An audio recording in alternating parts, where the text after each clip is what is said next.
looking back, looking a little bit backwards now. But that dark has no continuity with the ridge at all. It goes right down the middle of the ridges. As you look directly east of Littrow, directly west of Littrow, the wrinkle ridge is there, and then there's comes out, and you have the light tannish, the dark, I guess you call it dark tannish gray, and then you get out to the light tan of the Mare Serenitatis itself. Okay, Ron.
I'm looking almost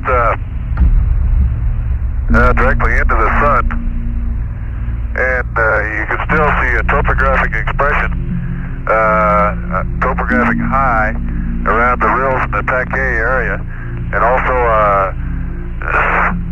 the grayness has disappeared out of that dark material, and it just looking into the sun now, it looks more of a tan. a darker tan than the Serenitatis area. And you can also see the topographic rise to it. Now I'm looking quite a ways away from it and looking down on it. Roger.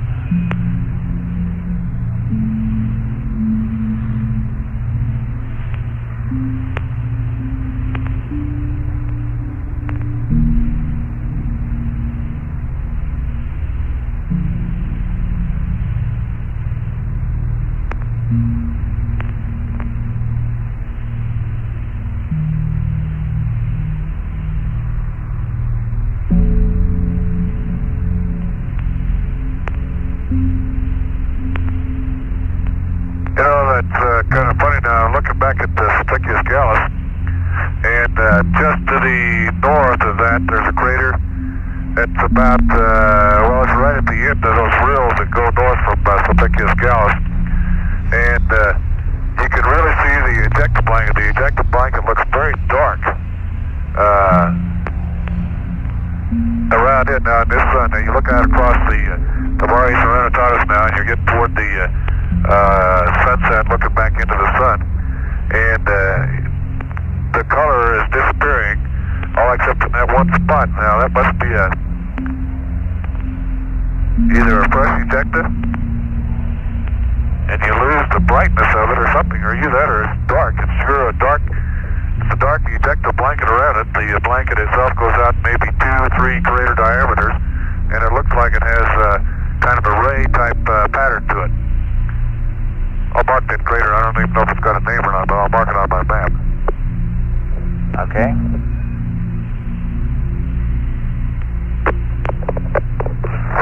Yeah, I got a ding. Looks like it must be time to do something. Yeah, it's time to turn the recorder on. Recorder on. Recorder's on. Okay.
I don't know where I am right now, to be honest with you. I just looked out window 3 and I'm right on the Terminator. And let's see, I'm going west.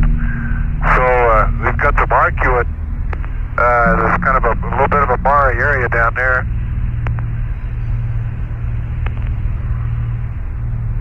Okay, I think it is.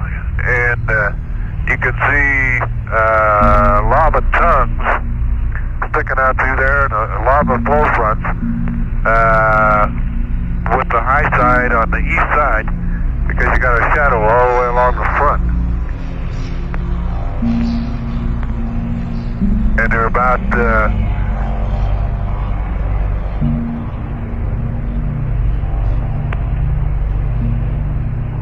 that one area that you might consider a scalloped area, an ejecta scallop, but coming out of that one area you can see a crazy lava flow coming out from it. Roger on that. At least the flow.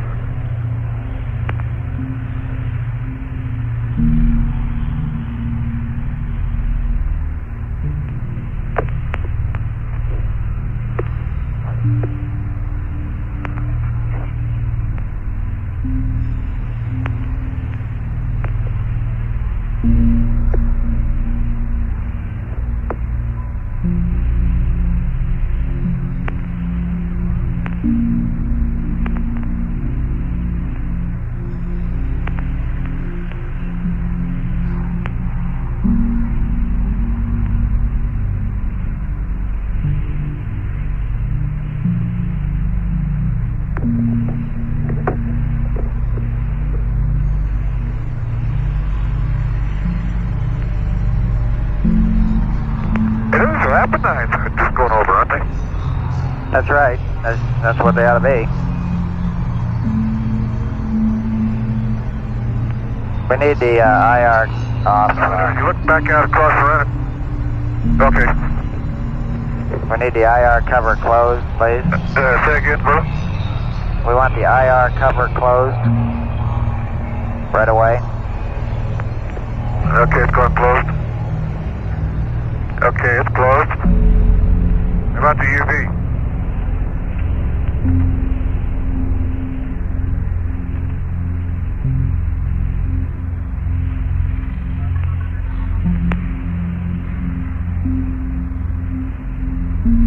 IR cover is closed.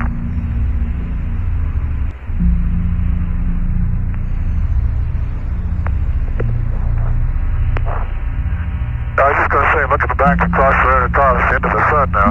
There must be a vessel that has an ejector pattern out there. When you look at the ejector patterns into the sun, they all look black with respect to the Mari. I think it must be a shadow effect or something that you get off of the raised ejector that comes up across it. Roger.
That frantic call there was because the sun had started to get in the IR. We hadn't really thought that would happen, but started to see it get in there. But you caught it in time. The cover saved it. Okay, real good. I figured that's probably what it was.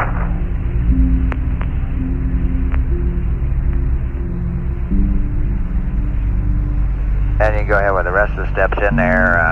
With the UV off after sunset.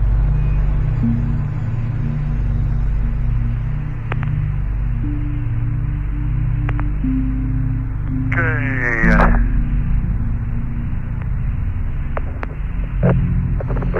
Mavic camera's going off.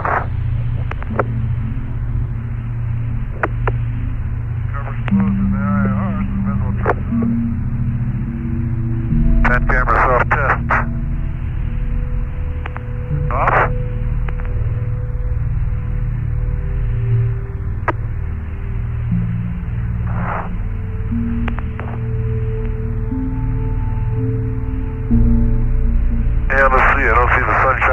light out there. It must be sunset. Shouldn't be yet, though. Yeah, sure enough, he is, though.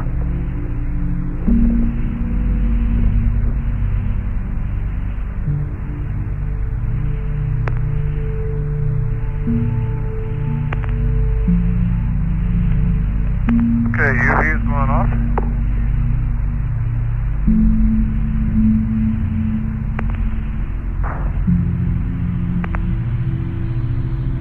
Want the IR cover back open just to keep things straight here? Stand by on that.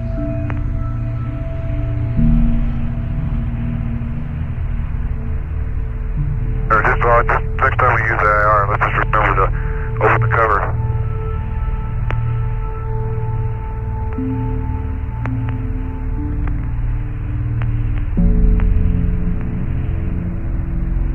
Okay, just open it up the next time we use it, which is in about 15 minutes.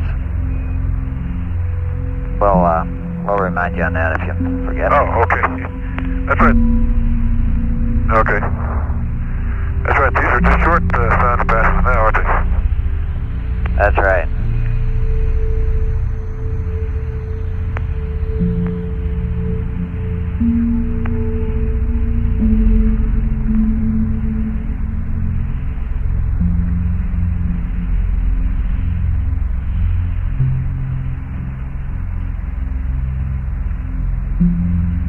Ron, I can finish up my description of the last night's EVA if you like, since there's nothing to look at now. I'm watching the clock on the sounder start for you. Okay, hey, appreciate it. Okay, I think I left off or was cut off there about mentioning two varieties of breccia in the South Massif. They found blue-gray and tan-gray. And without going into the geological details, those are the two types they found up there at Nansen. The subfloor unit was exposed as blocks and injector around larger craters that had been partly buried by dark mantle, and craters that apparently penetrated thin parts of the light mantle. Especially good samples were obtained from the rim of Camelot, where the same textural characteristics, which are banding caused by variations in vesicle concentration, coarse grain size, and mineralogic features as reported in EVA-1 were found. So apparently this unit is quite uniform over the distances that they've covered so far in the traverses. The prominent east-facing scarp crossing the valley floor from north to south about 5 kilometers west of the Lem was traversed twice near the crater Lara, near hole in the wall, although hole in the wall appeared to be pretty subtle. No change in the surface characteristics or lithology of the mantle was discernible where the astronauts traversed the scarp. Outcrops of boulders were observed farther to the north. Where the northward extension of the scarp crosses the face of the North Massif, it forms a notably smooth and relatively young-appearing surface. Elsewhere, the surface of the North Massif is prominently furrowed and textured, and the crew described it as a crosshatch pattern on the surface that they could see, with one set of lineaments dipping eastward and the other westward at about 30 degrees.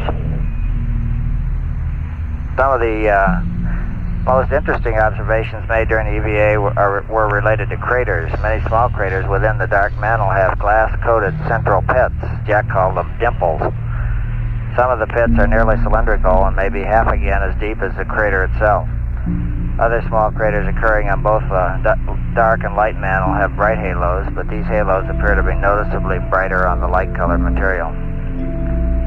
This bright material is not blocky or fragmental ejecta, derived from a subfloor layer, but rather appears to consist of instant rock or soil breccia, which has been partly consolidated by the impact shock itself.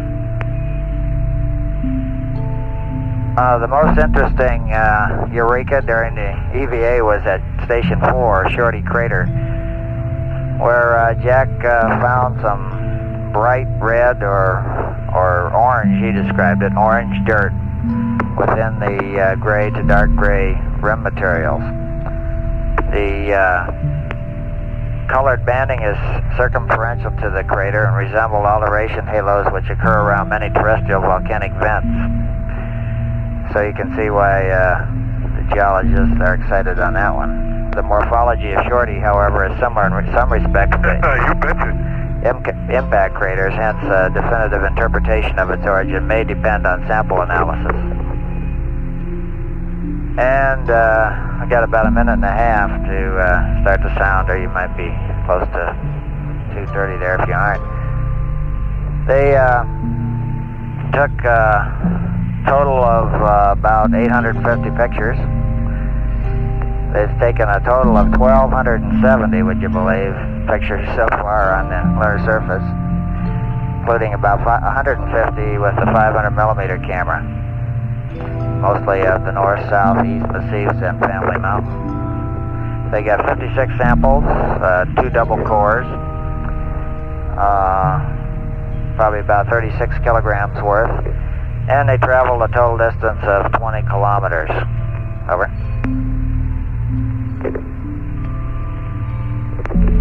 Hey, it sounds like a good summary, and they're finding all kinds of things up there, which is the reason you explore, I guess, to find, see what you can find. Yeah, they were really in their element last night. About 30 seconds to T-start time. I'll let you call it yourself, Tom. Okay, I'll get it.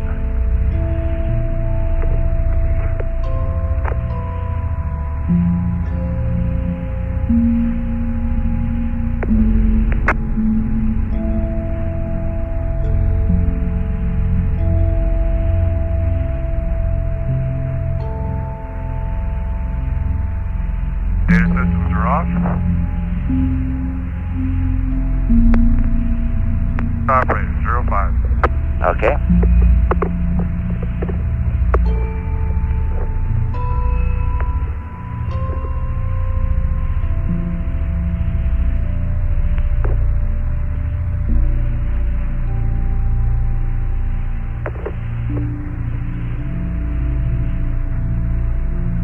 Put this thing's in Riner Gamma, and you can find some sort of a topographic expression to that light-colored material around there.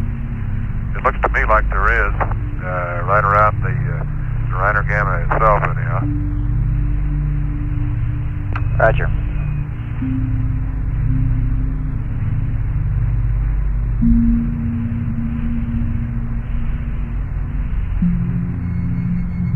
Maybe the lunar sounder will collaborate my moonlight investigations or earthlight investigations, I'm sorry.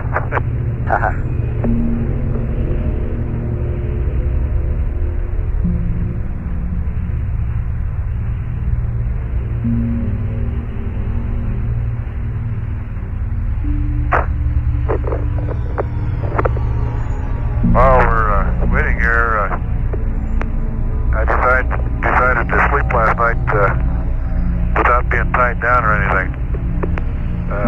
Still slept in the old, what do we call them in the Navy?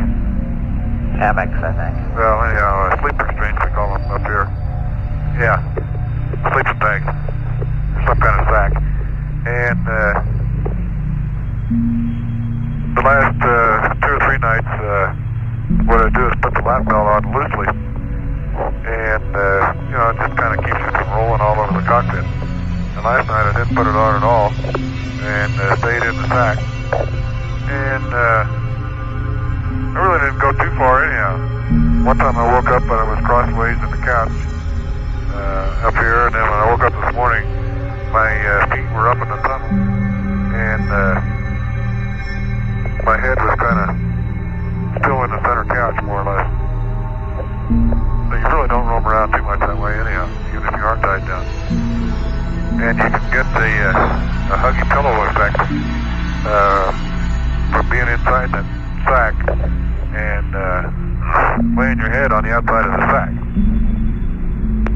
It just about fits me such that if I stretch my feet out, then I get a little bit of a pull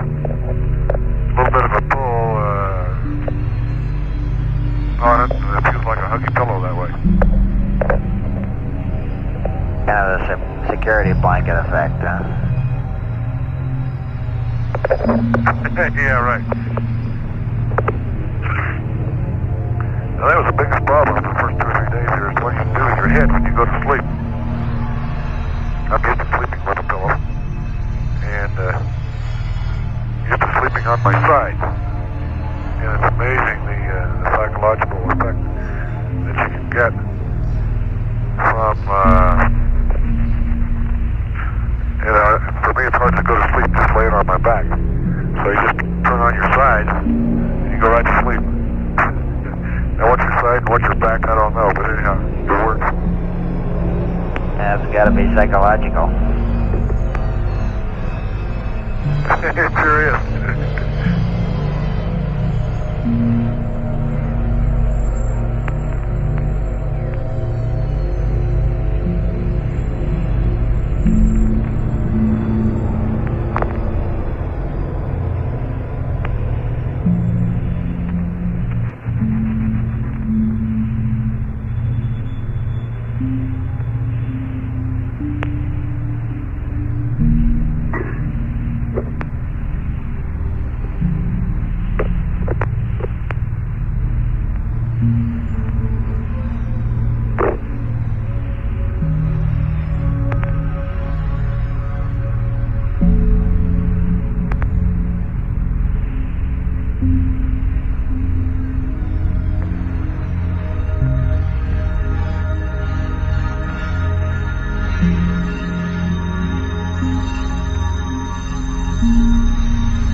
Okay.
Roger.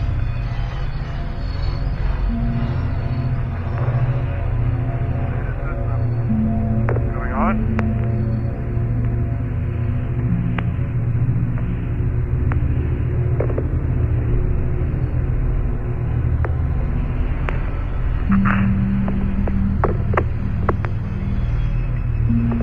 Okay, spec power is on.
We're getting some of that run. Sounds like the mic might have slipped away from your mouth. So.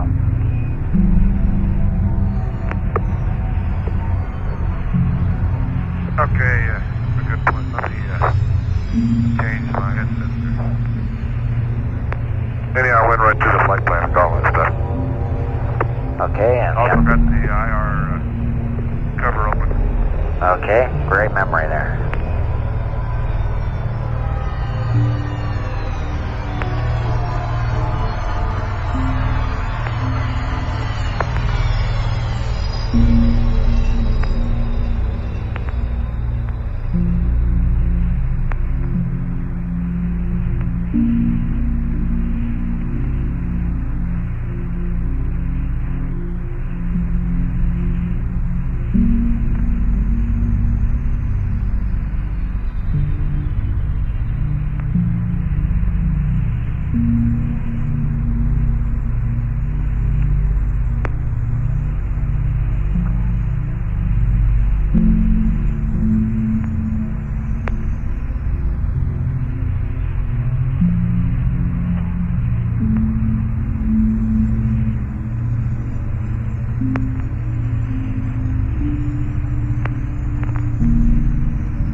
Ron, if you like, while you're getting ready for the 52, I can summarize the news real rapidly. There wasn't a whole lot. Okay, sure, go ahead. I got a different headset now. Is that okay? Yeah, you're loud and clear. Former President Truman is still hanging in there. His heartbeat and breathing became unstable yesterday, but then improved again. Of course, the big headlines were about the discovery of the orange dirt at Shorty Crater. And there was a picture of Jan, John, and Jamie in the paper watching the EVA on TV. The only thing new on the peace talks is that Kissinger will probably be coming back to the United States today. And there's a rumor that the French press said that a compromise was in the work on the withdrawal of North Vietnamese troops from the south. The Rockets lost. The Arrows, the hockey team, won last night. They beat the Alberta Oilers. The Rockets lost in Buffalo.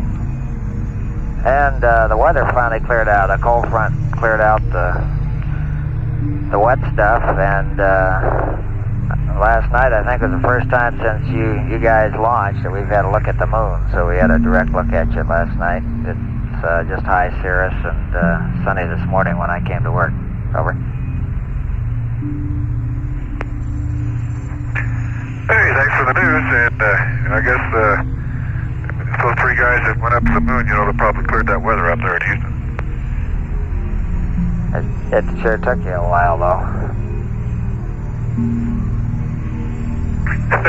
Right.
ones I had last night, I think.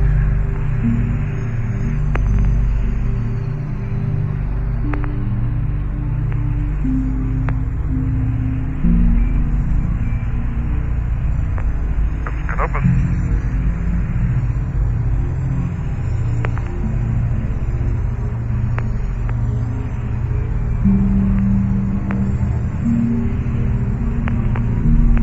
Canopus looks about as bright as Sirius, but not quite. Roger.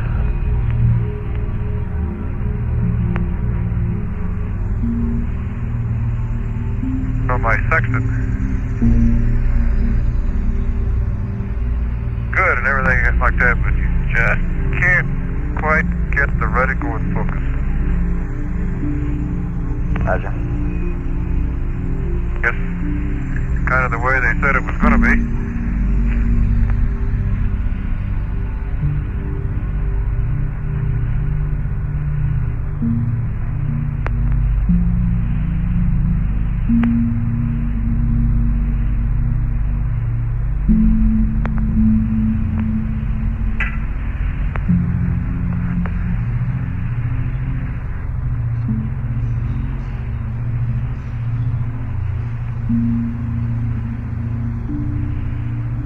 Okay, Ron, we copy those. Clear to torque them. Okay, let's see. We'll torque at, make it 0630. Alrighty.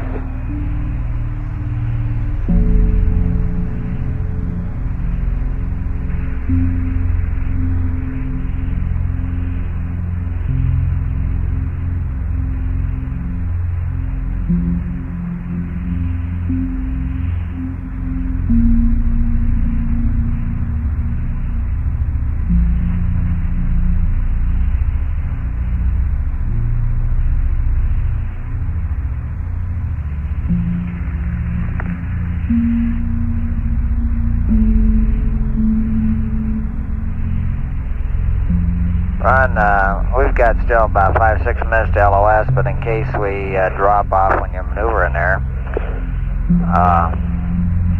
just want to tell you that everything's looking good. In fact, the IR is pumping out good data, so with that fantastic teamwork, we saved it back here.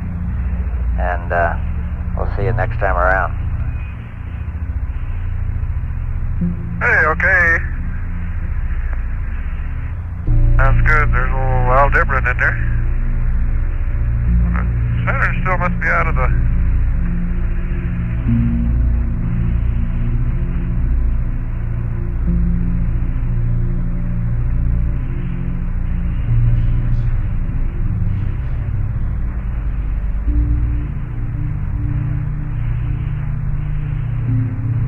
Saturn goes into the...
This is Apollo Control. We've had loss of signal from the spacecraft America going behind the moon, nearing the end of the 35th lunar orbit.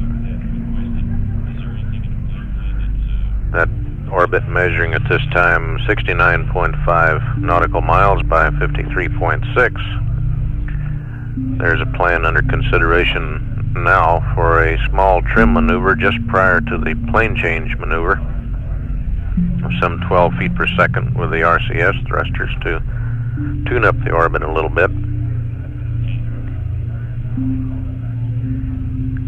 This currently appears to be around 181 hours 33 minutes, with the plane change approximately an hour later.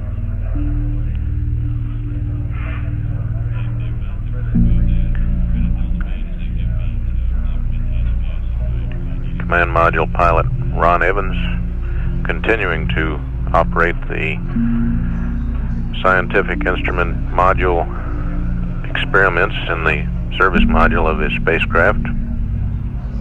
All systems apparently operating nominally.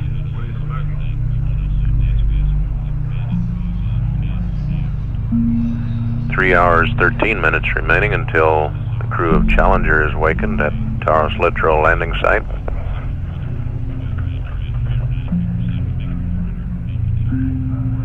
And at 1:57:16, ground elapsed time. This is Apollo Control. All stations be advised, that is Eclipse.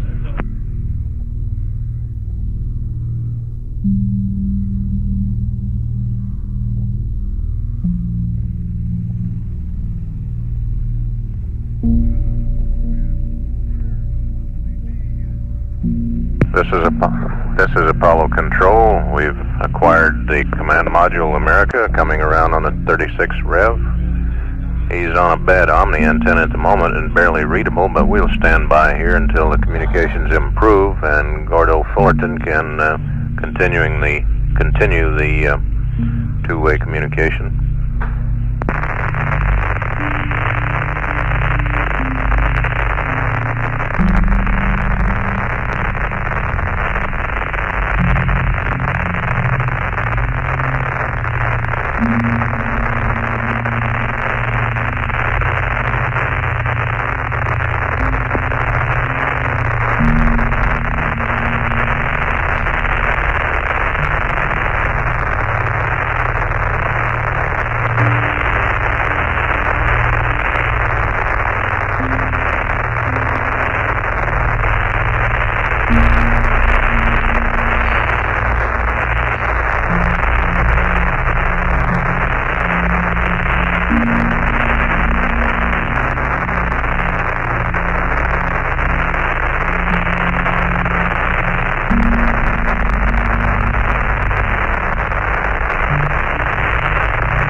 Hello there, America. We hear your scratchy sounding Omni.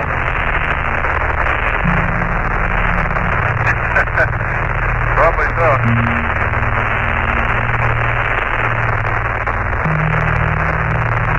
You're readable, but noisy.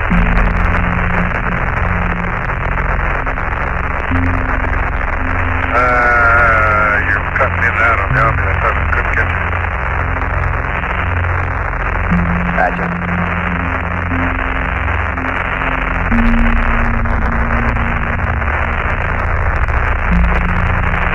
Looks like we get the high gain here pretty quick.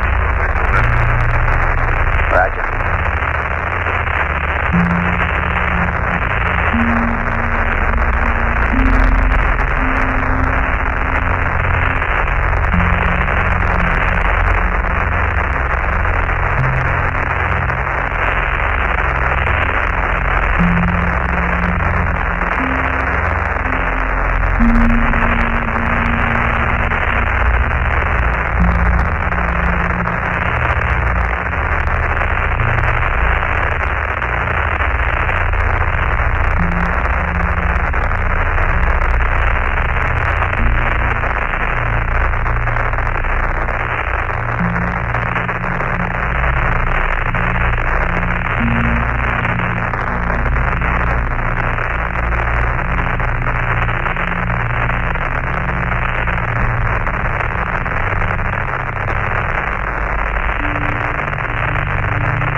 America. We probably have pretty good comm now, huh?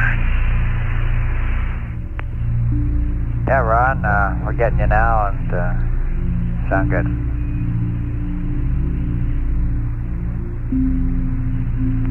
Okay, don't have any observations to report from the backside. Time for blue bag number 4. Somebody has got to develop a better mousetrap. Roger on that.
Camera is in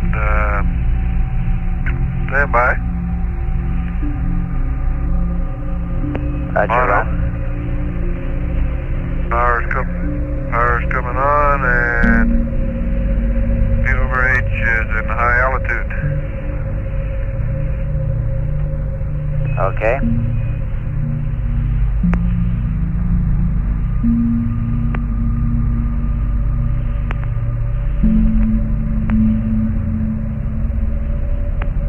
Okay, Ron, we're ready for self-test. Okay, going to self-test now. Harbor Falls. Roger.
Okay, by the way, Mag Lima Lima is empty.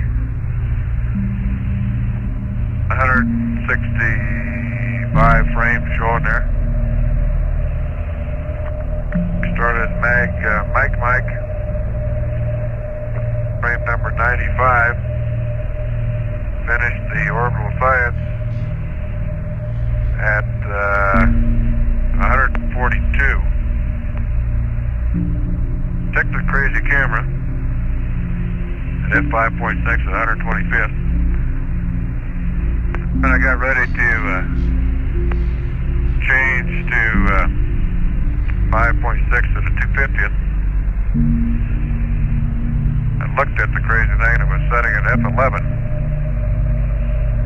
Maybe those first frames in there, maybe they could develop them a little different or something and still get them to come out. Okay, Ron, we got that.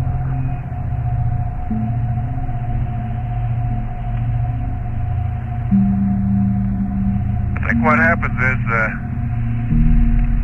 must have been holding the thing by the lens or something, or I bumped the f-stop thing somehow.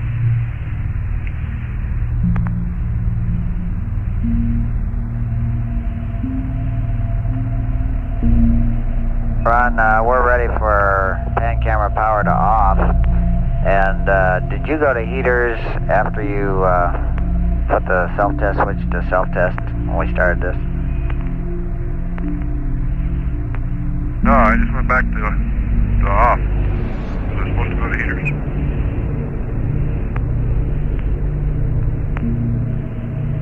Okay, we'd like it in heaters now. Okay, it's going to heaters. No, it's spring loaded to off, and I just left it there. Okay, it's gone to heaters, and now it's going to power is off. Okay. Okay, let's see. We ready for Lunar Center? The clock down here by panel 230. Not really. I can look back and see the LED with it. It's about time, okay? Lunar Center is verified in standby. Recorder is going on. Radar is going on. And recorder is off, not the heaters. If antenna 1.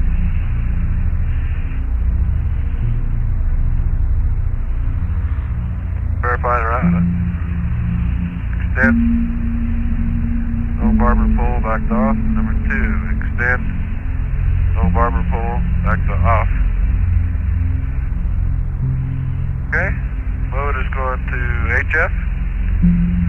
And we take a look at Alpha is off, Bravo is off, B data is off, Beacon is off, ranging is off. Okay, let's see.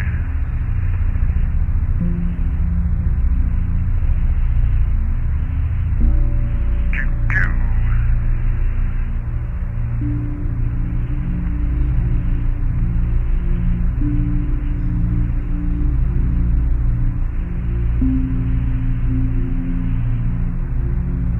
250 lands.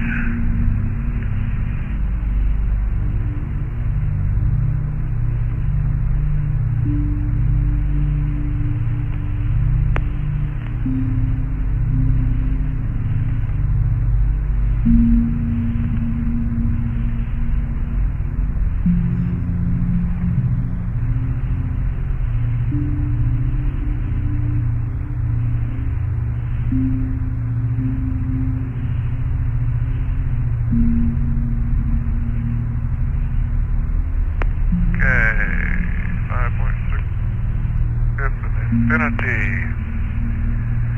Thank you.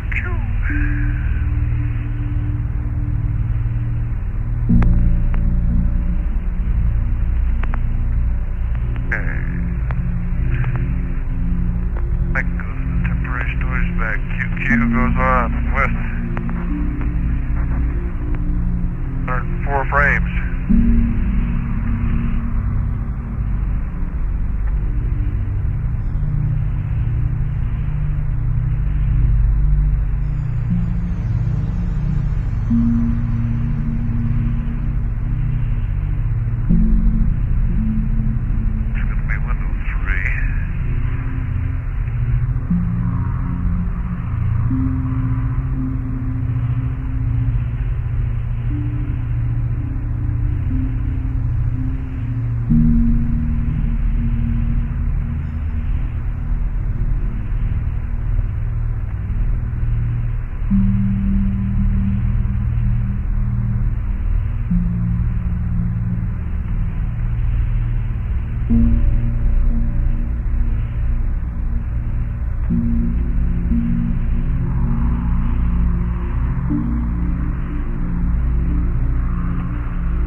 his nose up against window 3 here. Gotta wipe it off.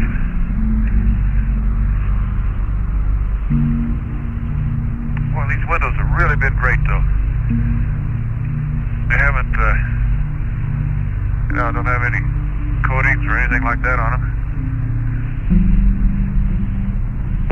Roger on that.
Much smaller than the 32nd. 64th? About a 64th in diameter, probably. Just a little round. Doesn't seem to have any, just a pit, you know?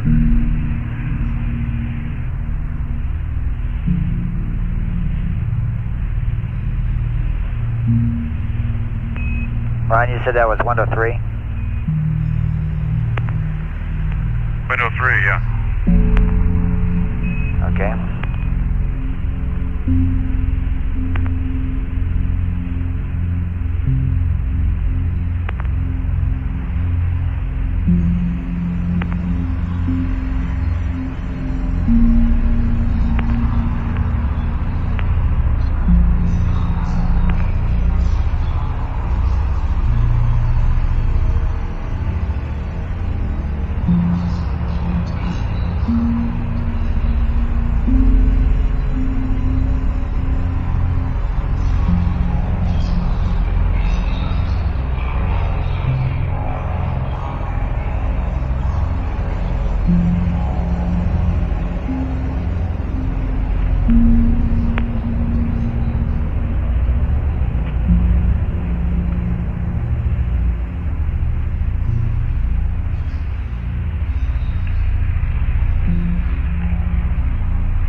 Scared me for a minute there. I was figuring for Terminator photos and I looked on the near side Terminator and I didn't see any. It's on the far side. Yeah, Stu and I were looking at the same thing. We're just about 30 seconds ahead of you. Okay. Once the Aitken on the far side, okay. Aitken and Ibn Hayyan, I think, or something like that. Deber, Ibn Hayyan, yeah.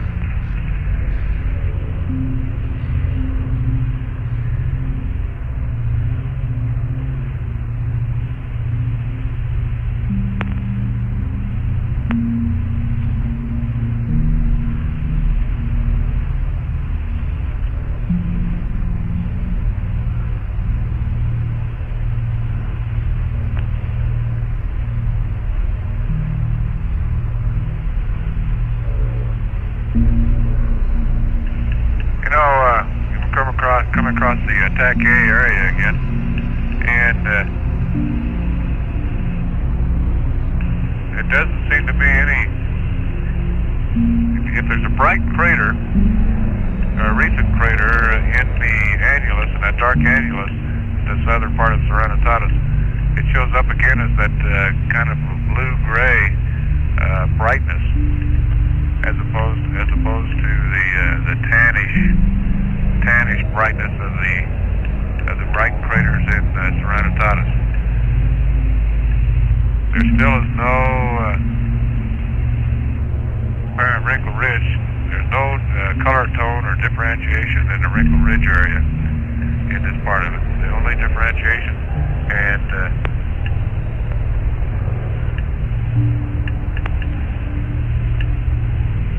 it looks like south of TAC A, you get the same color tone variation that carries on over into Tranquillitatis. When you get up to the TAC A area, from TAC A up to I wish I could remember the name of that crazy crater. How about Menelaus? Menelaus, that's it, yeah. From TAC A up to Menelaus now,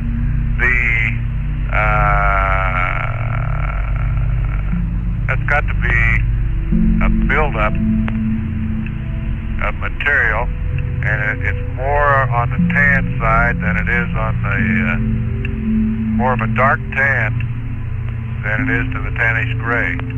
So it's a different type of material than on the annulus down below the crater TAC A. Okay, Ronnie, you saying this is sort of a annular plateau then that stretches across between TAC A and Menelaus? Yes, it is. It's an annular plateau in there, and the plateau has got to have been coming from those rills that are down in there. Okay, do those, maybe you've already said this, do those wrinkle ridges cross the color boundaries?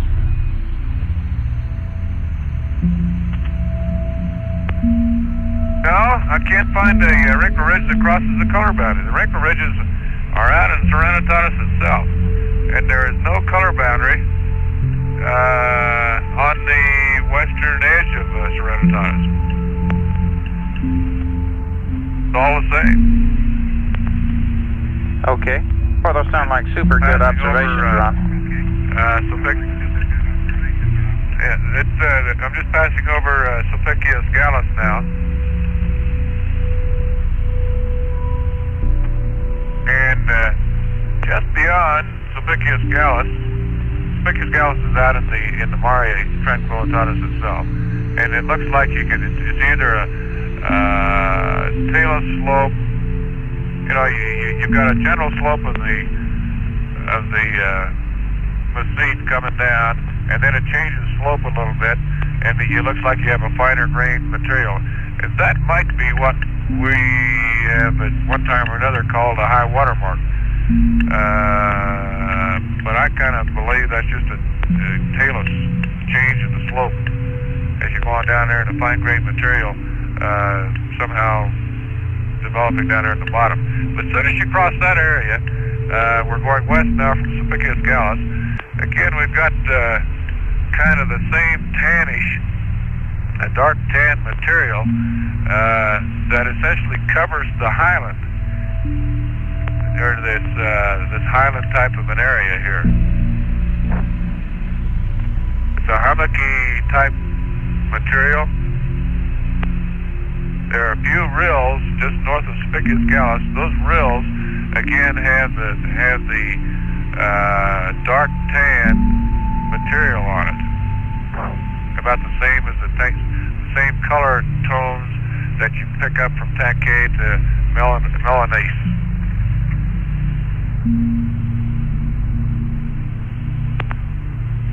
Okay, sounds great. Keep talking. We'll cue you as the flight plan events come up.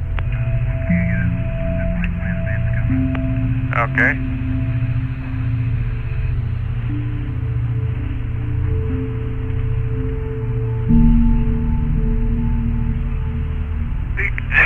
caldera. Sure fascinating. I'll try take a quick look with the binocs on that one.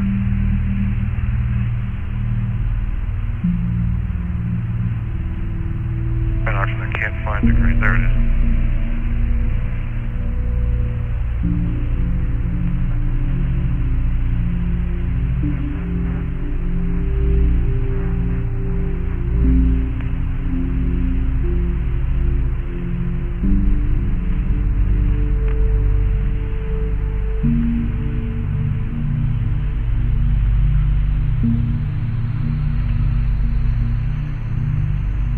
I hope the pictures will kind of confirm a little bit of a topographic rise around the D caldera, just a slight one, and it's about half the width of the.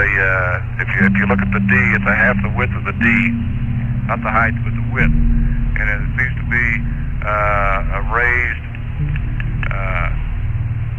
kind of a raised flat rim around it. The color of the raised bumps down in the D caldera are the same as the surrounding material around there. The bumps that are raised up are smooth looking, and the depression part of it has to be a caldera, I guess, or at least the part of the depression anyhow is a light bluish gray, I'll call it that way. Very light bluish gray.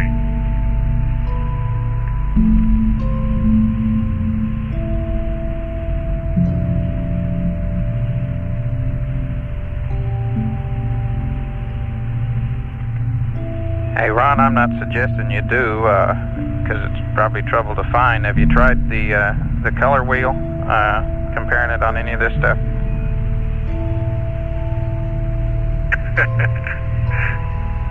No, I haven't. Let me try. That's a good idea, though. I'll try that. See what I can come up with on that thing. Well, don't go to a lot of trouble. I never got around to it, but you might peg down some of these colors a little better.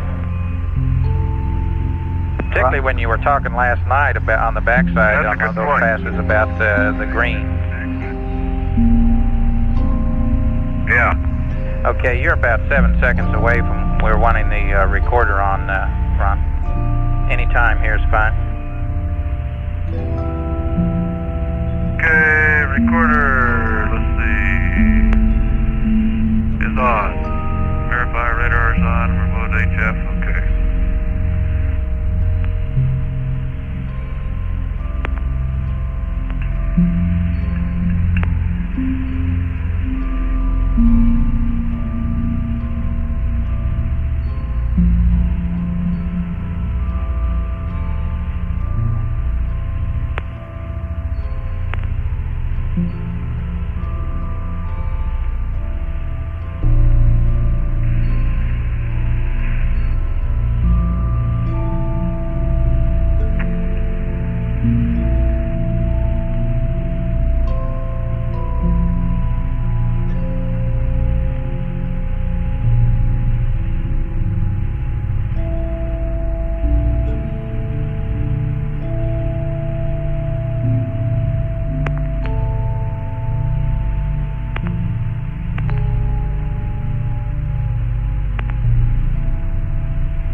You know, to me, the moon's got a lot more color than I had been led to believe.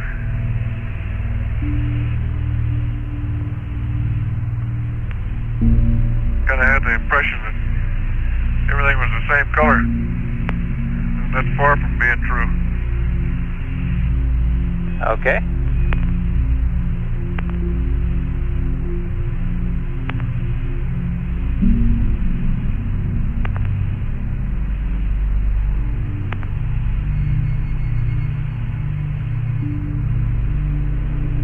I guess maybe we could say perhaps color is in the eye of the beholder.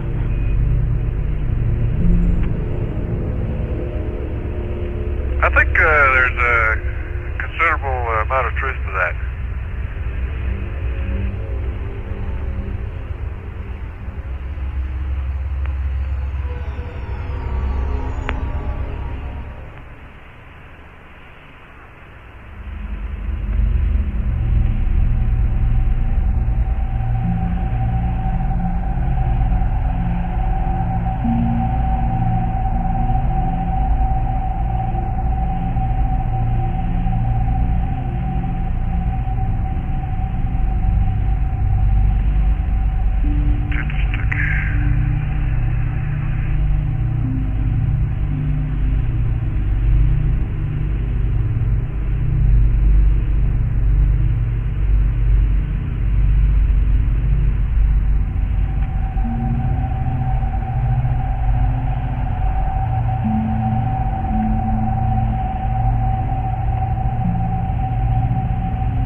Okay, Ron, we'll take the mapping camera off now.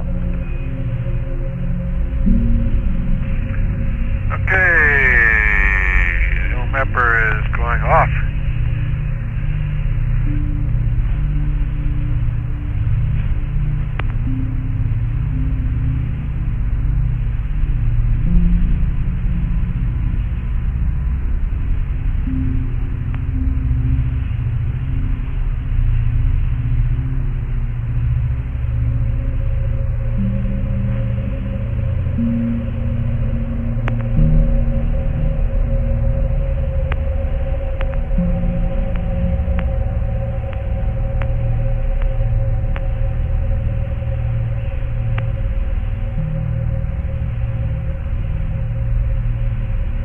Ron, you're clear to go standby on the mapping camera.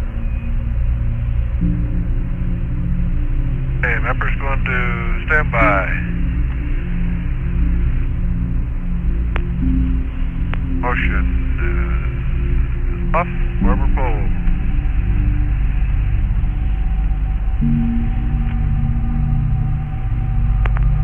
Camera is off. And camera self-test. Off. Okay. Turn the old slack power off again.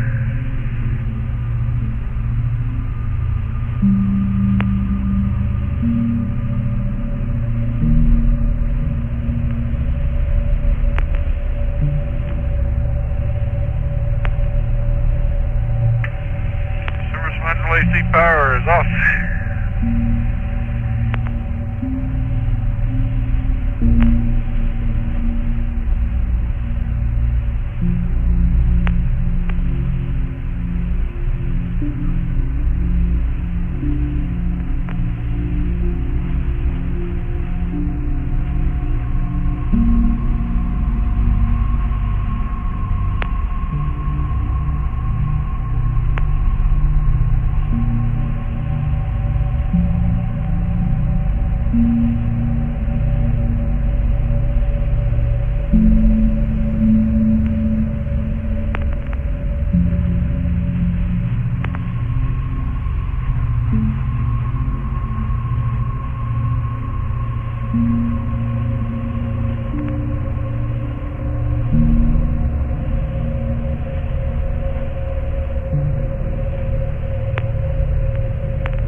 set. IR is coming up.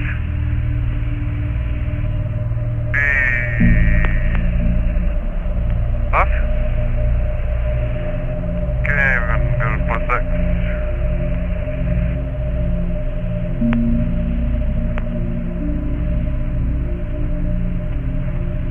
Center. Plus 52.25.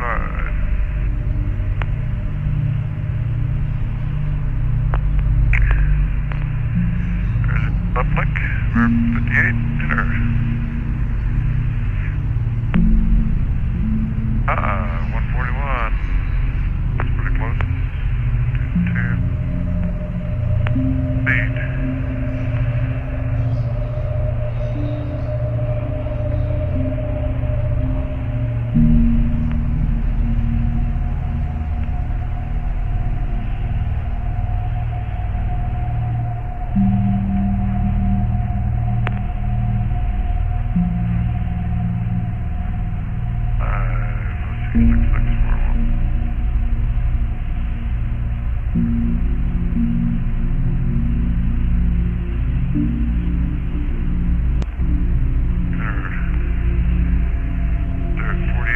Start at 49.35. That's about right.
We're on about a minute and a half to T-start now.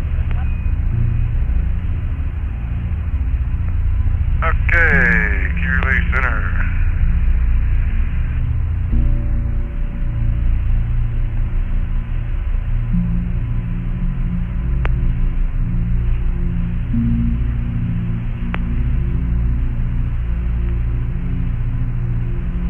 Omni Bravo.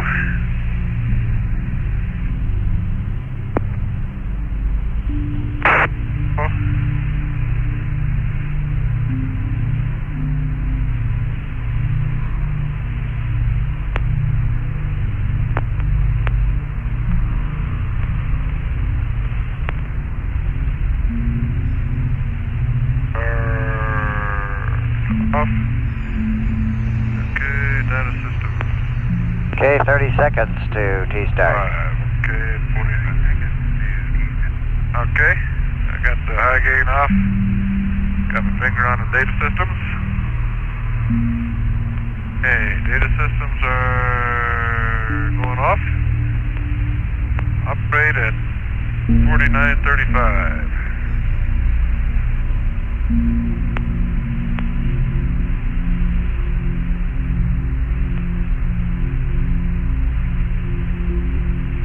Operate.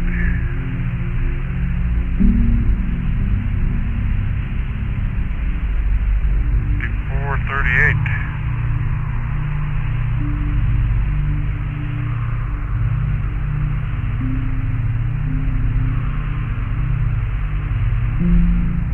Give me a call on that, Gordo. I'll look out the window here for a bit. Sure will, Ron. A minute before that or so.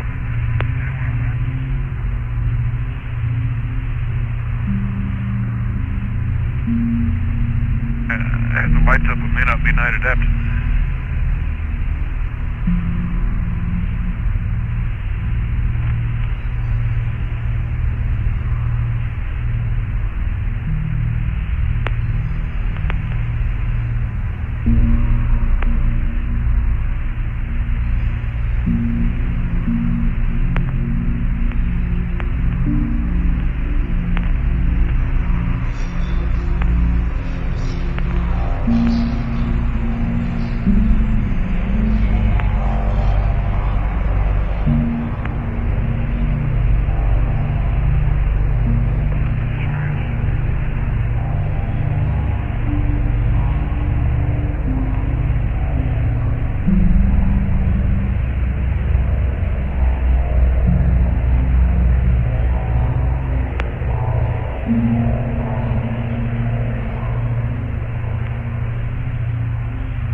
I was trying to think if there's anything else I could add to the Riner Gamma observation there. I'm right over that the light albedo type material that goes perpendicular between Riner and Riner Gamma. It's kind of crooked type. Yeah, you know, it goes for a little ways and then it breaks off into a dark albedo type stuff and then breaks off in another direction a little bit. So it doesn't look like a straight ray at all. Roger. You know, you can see crater holes and this type of thing. And you look right down on Riner now, you sure got that dark annulus. The lighter albedo type stuff is essentially in the middle of it, and the annulus is, let's see, maybe 30 kilometers wide by twice as long. It's a relative size anyhow, by twice as long. And that's the dark area. And then around that, the light albedo stuff is about half of the width. And it's lighter on the outside than it is on the inside. The inside is not quite as light as the I'd call it the rim, I guess. It's not very hard to see any great topographic expression to it, though. The reason I say that is because it kind of blends in with everything, whereas if you look at a crater out here in the middle of the mare or a hill, you get a brighter, part of it's brighter than the surrounding territory, and you can actually see the demarcation. So that's the way you get your depth perception out of it. Okay, about 30 seconds now till T-stop. Okay. T-stop is 54:38, and we'll go to standby at that time. Base switch.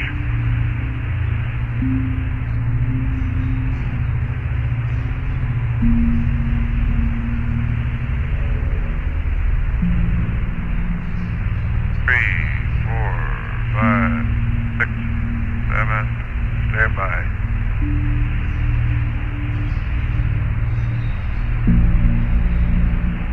Okay, I'll give you a call in a minute. Okay.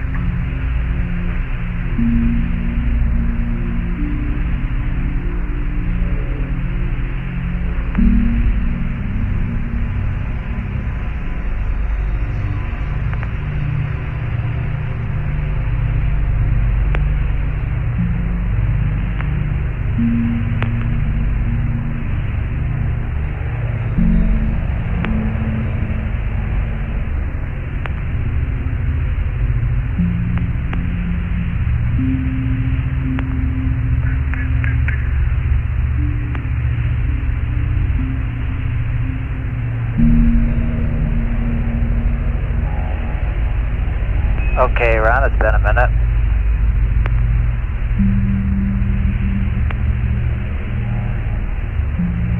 Okay, recorder is off, non-heaters. Radar is off. Data system goes back on. I gain antenna power on. And we're about -44, I guess. And select the old high again. There we go. React. Oops. Auto. Yep. And narrow.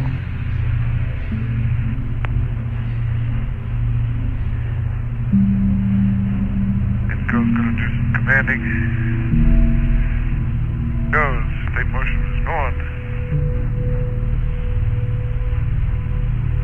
Continue on here to the slack power.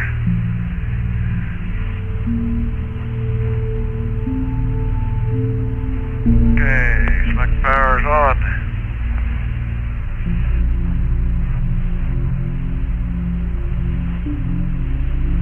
Mapping camera standby. IR on. Camera self-test. Here. P is on.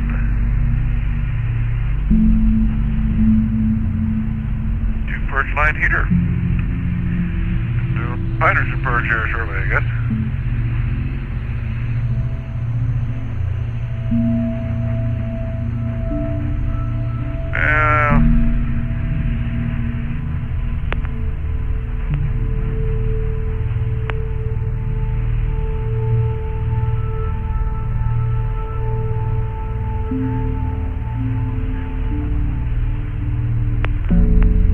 Cover open there, let the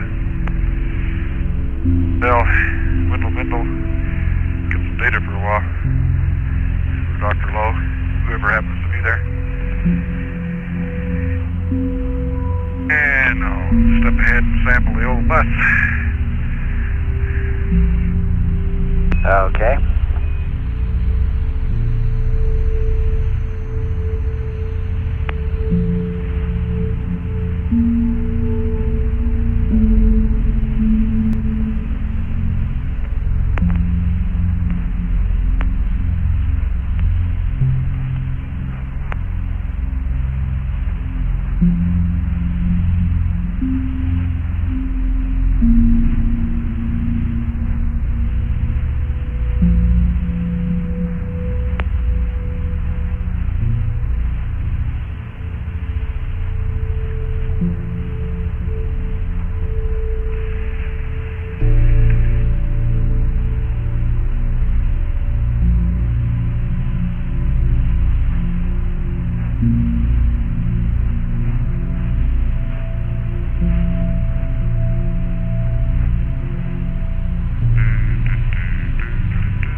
you might tell the medics not to pay any attention to those sample numbers on those buses. Pay attention to the GET time. Because when you take them out of the bus storage bag, the right one never comes out. I don't think it makes any difference. Just pay attention to the GET time. Okay, Ron, pass that along.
On Challenger, are they going to go out regular time, or they get a little extra sleep period here?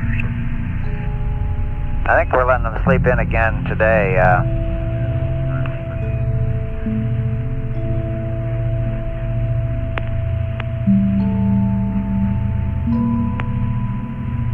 They're getting up 1 hour later than the flight plan shows. However, there's enough pad downstream that we're planning on ascent at the scheduled time. Okay.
spin on just for a little bit.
America, Houston, we've got a couple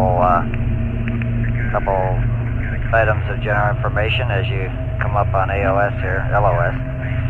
We want to remind you to close the IR and UV covers before you do any dumps. After LOS, you'll have to reconfigure the comm. And suggest you wait on the dumps as per the flight plan until after the photos. And we estimate the wastewater dump will take 10 minutes. Over.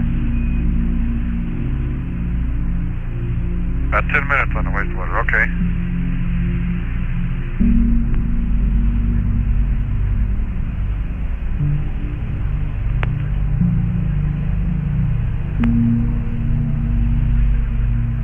Okay.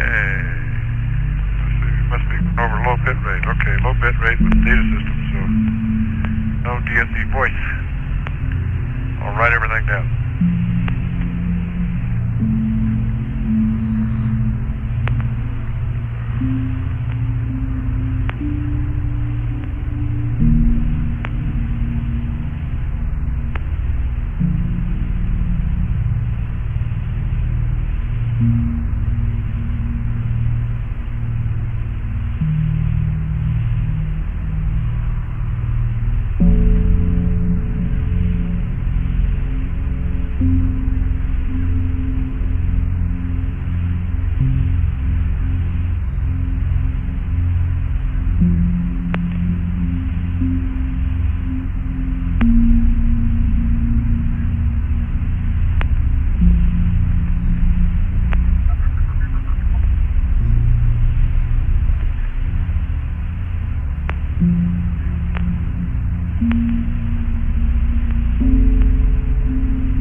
Just about LOS, Ron. See you later. Okay, Gordo, thank you much.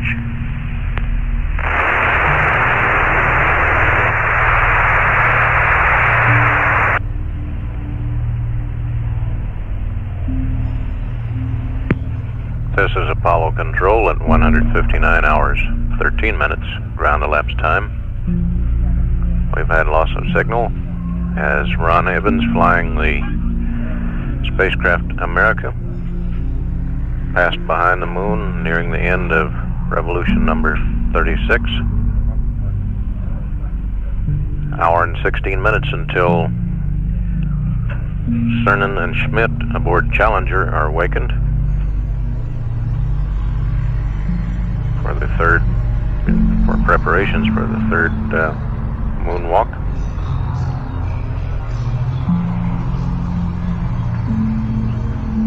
America now in an orbit measuring 69.1 by 53.7 nautical miles.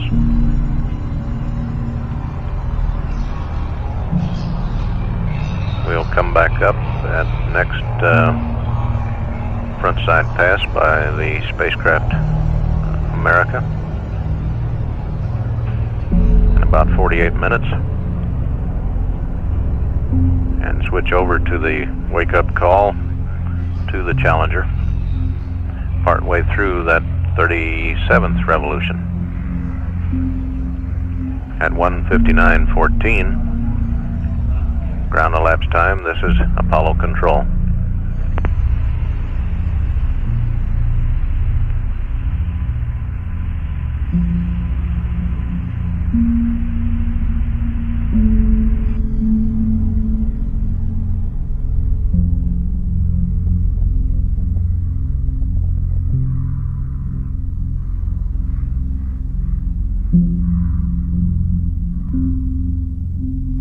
This is Apollo Control at 159 hours, 57 minutes, ground elapsed time in the mission of Apollo 17. Less than a minute away now as the Command Module America, Ron Evans, doing his orbital science task and orbital photography. As he comes around on revolution number 37, less than a half hour until the wake-up call is made to the crew of Challenger on the lunar surface. At that time, we'll switch over to the Air-Ground 1 circuit and eavesdrop on the conversation between Cernan and Schmidt and the Capcom here in Mission Control. We should have acquisition of signal from Command Module America. We'll come up with that line now.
I've got AOS ready.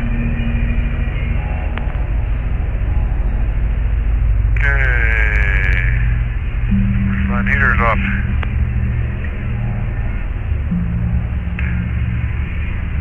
Whisper stop 10 left.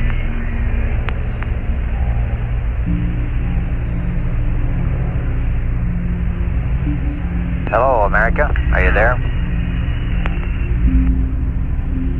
Okay, we got React and Arrow now. Okay, you're loud and clear.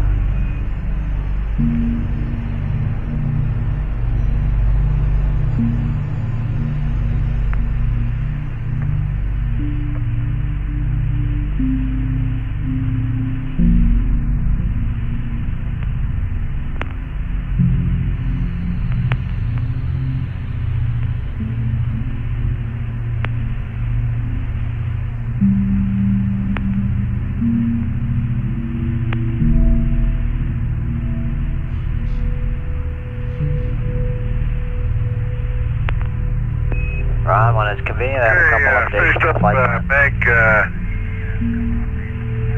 Okay, go ahead. Okay, on your present page there, the UV solar atmosphere pad at 160.38. I have it.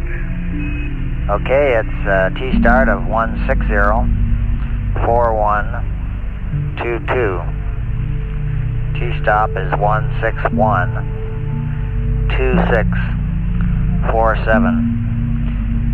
And a remark that goes with that, you don't need to write this down, but the T-start time is biased 10 seconds prior to when we really think sunset will occur. If you see visually, okay, my mistake, it's the time is 10 seconds after sunset, but if you see sunset visually, you can go ahead and proceed with the UV cover open as soon as you see it.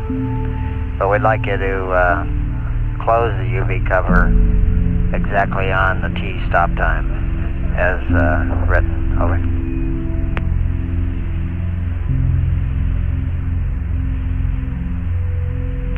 Okay, let's see. I'm with you. We'll make sure it gets closed at 61:26:47. But we can open it as soon as sunset comes, okay? Even though we haven't started pitching yet. That's correct. And do you want to read back the start time?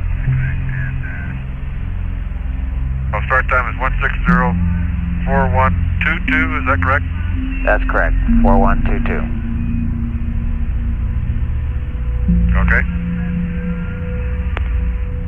Okay, go to 161.34.